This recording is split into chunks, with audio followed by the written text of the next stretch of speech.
నమస్తే అండి. యూట్యూబ్ ప్రేక్షకులకు నా యొక్క నమస్కారాలు. ఈ మరుగుమందు చూసారా అండి? మరుగుమందులో రెండు రకాలు ఉంటాయి. మనకు ఒకటి వచ్చేసి తినే తాగే దాంట్లో పెట్టేది, అంటే అది కడుపుకు పెట్టేది అనమాట. అది మనం అన్నంలో, కూరలో, చికెన్లో, మటన్లో, జ్యూస్లో, స్వీట్లో, కూల్ డ్రింక్లో అది పెట్టచ్చు. అంటే తినే తాగే దాంట్లో పెట్టాలి, అది కడుపుకు పెట్టేది వస్తుంది. ఇక రెండోది మనకు బట్టలకు, చెప్పులకు, తలకు, వంటికి ఏదో ఒక భాగాన పూసే మరుగుమందు వస్తుంది అనమాట. అది లిక్విడ్ వస్తుంది, అది పవర్ఫుల్ లిక్విడ్ అనమాట. అది కొద్దిగా అంటించినా ఇక మనం చెప్పినట్టే వింటారు, మన చెప్పు చేతులు ఉంటారు, అంటే వాళ్ళకు మనం చెప్పింది ఏదమవుతుంది అనమాట. దీంతో పాటు వశీకరణ పూజ కూడా చేస్తానండి.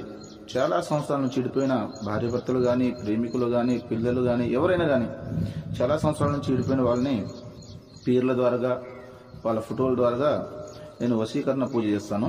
వశీకరణ పూజ చేసి వాళ్ళని దగ్గర చేస్తాను. నాకు చాలా మంది చెప్పారు, గురుగారు వాళ్ళ కాడ వీళ్ళ కాడ